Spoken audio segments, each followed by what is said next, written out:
أعوذ بالله من الشيطان الرجيم. بسم الله الرحمن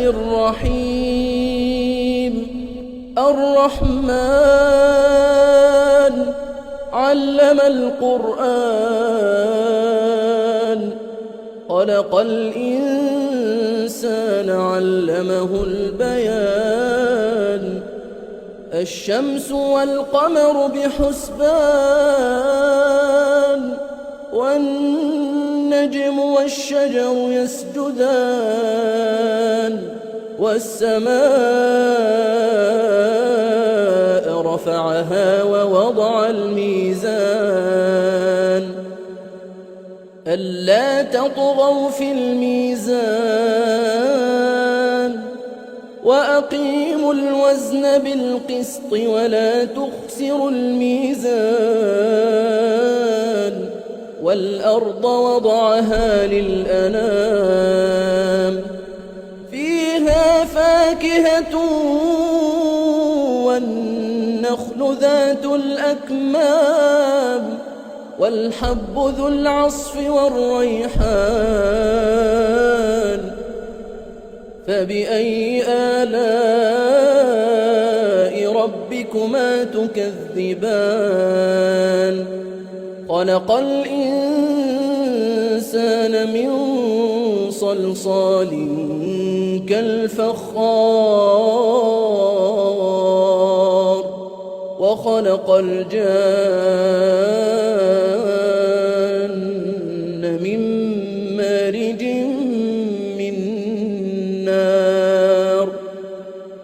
فبأي آلاء ربكما تكذبان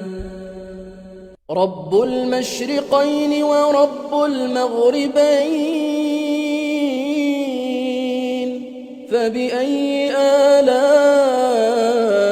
ربكما تكذبان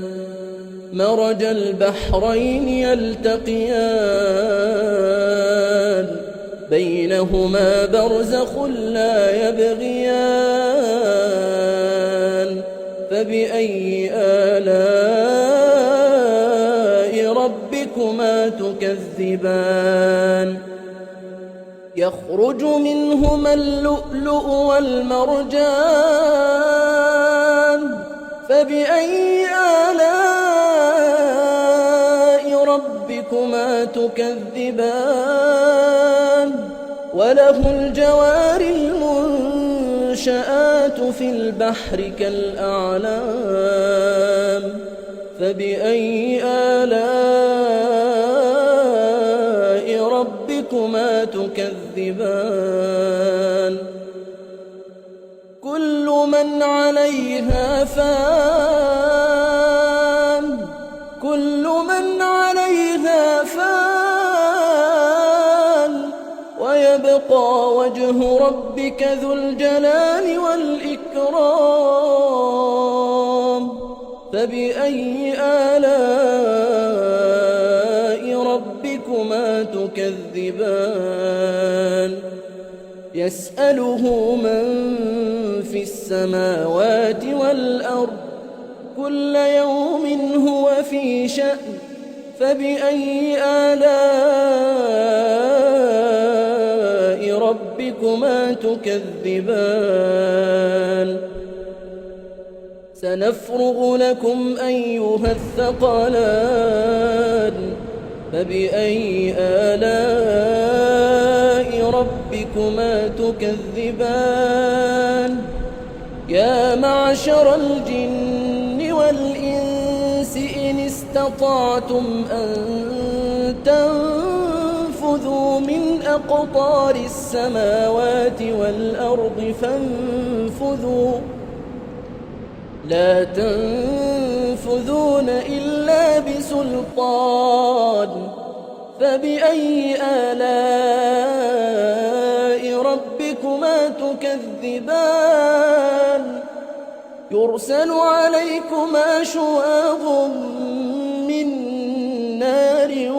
ونحاس فلا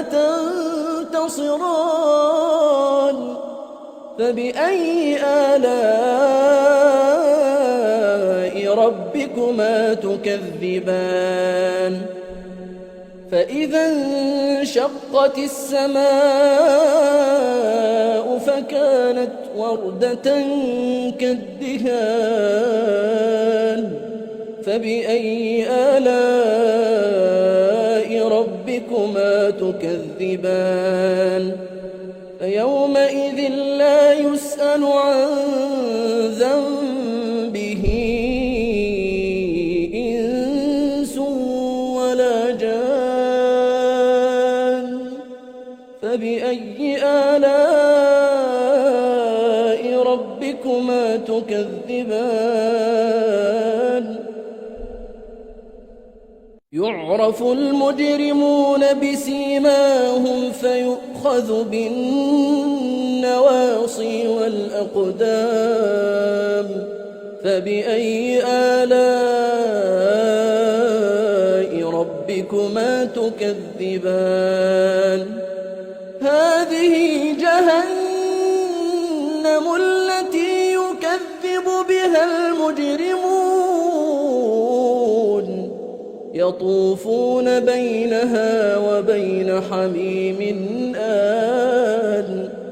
يطوفون بينها وبين حميم آن فبأي آلاء ربكما تكذبان ولمن خاف مقام ربه جنتان فبأي آلاء ربكما تكذبان ذواتا أفنان فبأي آلاء ربكما تكذبان فيهما عينان تجريان فبأي آلاء ربكما تكذبان فيهما من كل فاكهة زوجان فبأي آلاء ربكما تكذبان متكئين على فرش بطائنها من استبرق وجنى الجنتين دان فبأي آلاء ربكما تكذبان فيهن قاصرات الطرف لم يطمثهن إنس قبلهم ولا جان فبأي آلاء ربكما تكذبان كأنهن الياقوت والمرجان فبأي آلاء ربكما تكذبان هل جزاء الإحسان إلا الإحسان فبأي آلاء ربكما تكذبان ومن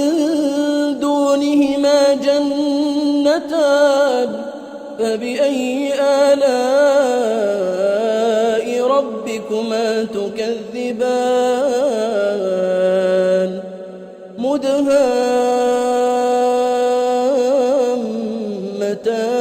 مدهامتان فبأي آلاء ربكما تكذبان فيهما عينان نضاختان فبأي آلاء ربكما تكذبان فيهما فاكهة ونخل ورمان فبأي آلاء ربكما تكذبان فيهن خيرات حسان فبأي آلاء ربكما تكذبان حور مقصورات في الخيام فبأي آلاء ربكما تكذبان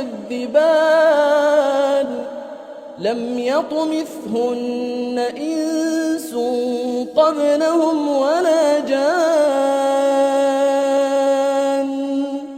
فبأي آلاء ربكما تكذبان متكئين على رفرف خضر وعبقري حسان فبأي آلاء ربكما تكذبان تبارك اسم ربك ذي الجلال والإكرام